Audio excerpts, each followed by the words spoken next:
नमस्कार दोस्तों, बिहार पुलिस मद्य निषेध परीक्षा सिपाही का एग्जाम समाप्त हो चुका है और जितने भी लोग निकल रहे थे सभी लोग एक ही बात कह रहे थे कि क्वेश्चन ना बहुत ज़्यादा इजी था ना बहुत ज़्यादा टफ था। क्वेश्चन मॉडरेट पूछा गया है। सारी चीज़ों पर बात करेंगे, कितना कट ऑफ जा सकता है, पैटर्न कैसा है, जिनका अंक अच्छा है वो क्या कर सकते हैं, कितने अंक वाले अब पूरे तरीके से लग जाए। सबसे पहले सर स्वागत है आपका। बहुत बहुत धन्यवाद, बहुत बहुत धन्यवाद। सर, जिस तरीके से मद्य निषेध का एग्जाम हुआ है, पेपर आप भी देखे होंगे, स्टूडेंट भी आए होंगे आपके पास, कैसे देख रहे हैं इस पूरे परीक्षा को? देखिए, पेपर देखने से स्पष्ट लगा कि पहले के तुलना में इस बार के पेपर में थोड़ा सा परिवर्तन ये है कि पहले इजी टू मॉडरेट था, लेकिन अब मॉडरेट टू थोड़ा सा टफ किया है। अच्छा। और जो निश्चित रूप से इस बात का परिचायक है कि अब बिहार बोर्ड कहिए ये आपको एनसीईआरटी को टच कर रहा है। आयोग इतना सजग हो गया, भले वो क्वेश्चन ना दे, आंसर शीट ना दे, ओएमआर शीट ना दे, लेकिन इतना सजग हो गया क्वेश्चन सेट करने में उसने अब सावधानी बरतनी शुरू कर दी है। तो क्वेश्चन अच्छा था, लड़कों का अच्छा गया है क्वेश्चन, क्योंकि ओएमआर शीट नहीं मिला है इसलिए लड़के उसी के लिए चिंतित थे, लेकिन क्वेश्चन अच्छा था, मॉडरेट था, अच्छा क्वेश्चन था। अच्छा सर, जिस तरीके से अभी बिहार के किसी भी एग्जाम के अगर पेपर देखें, चाहे वो दरोगा की देखें, एईडीओ की देखें, या अभी मद्य निषेध का एग्जाम हो रहा है इसकी भी पेपर देखें, क्वेश्चन कुछ ज़्यादा ही टफ पूछा जा रहा है क्या?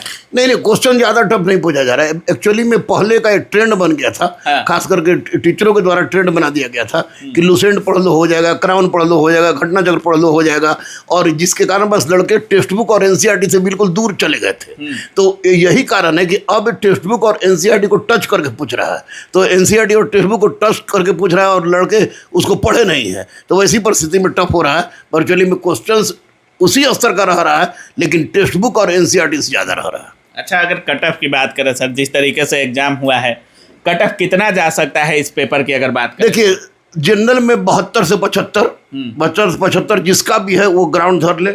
आपको ओबीसी आपको 71 से 73 है, और ईडब्ल्यूएस जो आपको है वो आपको 68 से आपको 70 के बीच में होगा ईडब्ल्यूएस में। लेकिन आपको 72 से 75 के बीच वाले जितने भी बच्चे हैं जनरल में, उनको ग्राउंड धर लेना चाहिए, क्योंकि इससे ज़्यादा कटअप किसी हालत में नहीं जाएगा। मतलब 70 के पार भी अगर हैं आप तो पूरे तरीके से जान झोंक देना है एकदम पूरी तरह से। अब चूंकि मेरिट बनेगा उनके फिजिकल पर, और इतना स्कोर इन लोगों ने कर लिया है, तो अब फिजिकल ही इनका मेन चीज़ है, इसलिए फिजिकल में अपने आप को झोंक दे, पूरे तरीके से झोंकना ही पड़ेगा। सीट कम है, लड़के ज़्यादा दे रहे हैं, अब रिजल्ट भी जाहिर सी बात है कि उसी हिसाब से निकलेगा। तो अब एकमात्र उपाय है कि जो भी 70 क्रॉस किए हैं वे मुख्य रूप से फील्ड को धर ले, क्योंकि फील्ड ही उनको वर्दी दिलाएगा अंततः। अच्छा सर, बहुत सारे लोग कहते हैं, जैसे आप भी कह रहे हैं, एनसीईआरटी का योगदान अब बढ़ चुका है।